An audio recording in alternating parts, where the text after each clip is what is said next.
Om Swastiastu, Semeton Umat Sedharma. Selamat berjumpa kembali. Kali ini saya akan membahas historis dan tatwa adanya Palinggih Menjangan Saluang. Semoga bermanfaat. Kalau kita jalan-jalan ke Bali, pasti sering banget kan lihat pura yang ada hiasan kepala rusanya, kelihatan unik dan indah, tapi pernah kepikiran nggak apa sih ceritanya? Nah, kali ini kita bakal bongkar misteri di baliknya. Oke, jadi pertanyaannya simpel aja sebetulnya. Kenapa harus ada rusa di tempat suci? Dan jawabannya itu, ini bukan sekedar hiasan.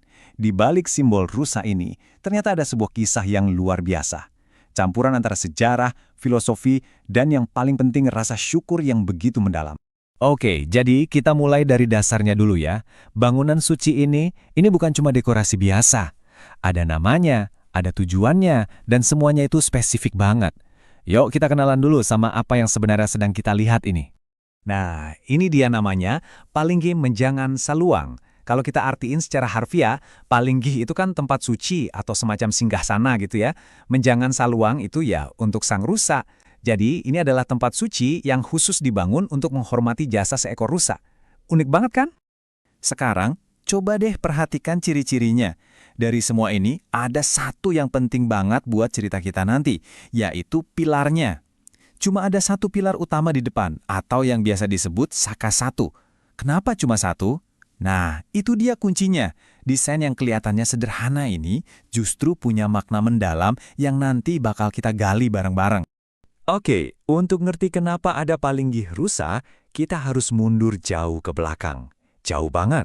Kita bakal jalan-jalan ke abad ke-10 buat ngikutin kisah perjalanan seorang resi agung yang sangat dihormati di Bali.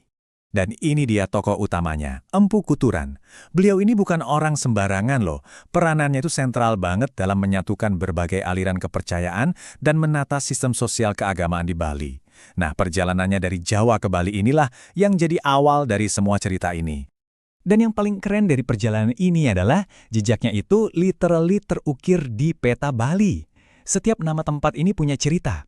Mulai dari Gilimanuk, tempat Empu Kuturan pertama kali ketemu si rusa baik hati ini.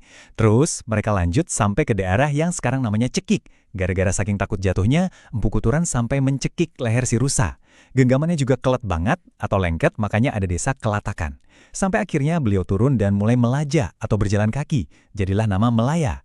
Dan terakhir, di Pekutatan, si rusa pamit karena udah lihat kuta atau cahaya kota. Luar biasa ya, gimana satu perjalanan bisa melahirkan nama-nama tempat ini?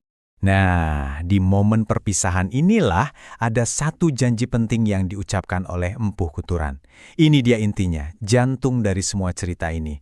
Ini bukan sekedar ucapan terima kasih biasa, ini adalah sebuah sumpah, sebuah janji suci untuk memastikan kebaikan si rusa ini nggak akan pernah dilupakan. Oke, jadi cerita perjalanannya udah jelas ya. Tapi ternyata ceritanya nggak berhenti di situ. Legenda sejarah tadi itu baru setengahnya. Ada satu lapisan lagi yang jauh lebih dalam, lapisan filosofis dan spiritualnya.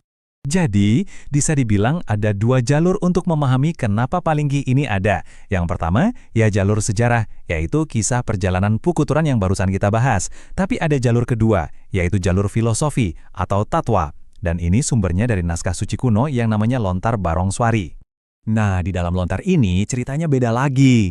Di sini sang resi itu digambarkan dalam wujud ilahi sebagai Rudra yang lagi dapat tugas buat mengelilingi dunia.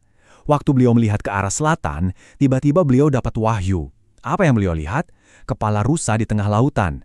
Visi inilah yang kemudian beliau puja sebagai simbol suci. Makanya beliau berpesan, kalau mau membangun Palinggih untuk menghormati beliau, ya harus ada simbol kepala rusanya. Jadi di sini rusa bukan lagi sekedar hewan penolong, tapi udah naik level jadi sarana, semacam jalan atau perantara menuju kesucian. Jauh lebih dalam kan maknanya? Oke, sekarang kita udah punya dua kepingan puzzle, cerita sejarah dan makna filosofisnya. Di bagian terakhir ini, kita akan gabungin keduanya. Apa sih sebetulnya pesan abadi yang mau disampaikan lewat bangunan suci yang terbuat dari batu ini? Nah, ingat kan tadi kita bahas soal arsitekturnya?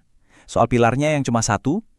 Pilar tunggal atau saka satu ini melambangkan satu hal yang sangat penting, satu tindakan kebaikan dari sang rusa, dan satu janji suci dari Empu Kuturan untuk menghormatinya. Semuanya kembali ke angka satu. Simple, tapi maknanya dalam banget. Pada akhirnya, Palinggih Menjangan Saluang ini jadi semacam monumen rasa syukur. Lewat bangunan ini, Masyarakat Bali itu bukan cuma menghormati kebijaksanaan Pukuturan, tapi juga, dan ini yang nggak kalah penting, mereka menghormati pengabdian tulus dari seekor rusa. Ini adalah pengingat abadi buat kita semua, tentang betapa pentingnya berterima kasih dan menghargai bantuan, nggak peduli dari siapa atau dari apa bantuan itu datang. Dan ini mungkin ninggalin kita dengan satu pertanyaan buat direnungkan ya. Kalau dipikir-pikir, dalam perjalanan hidup kita masing-masing, kira-kira ada nggak sih satu momen kebaikan, satu pertolongan yang saking pentingnya, sampai rasanya pantas buat kita pahat di atas batu, supaya nggak akan pernah kita lupakan? Matur Suksma sudah menyimak. Om Shanti, Shanti, Shanti Om.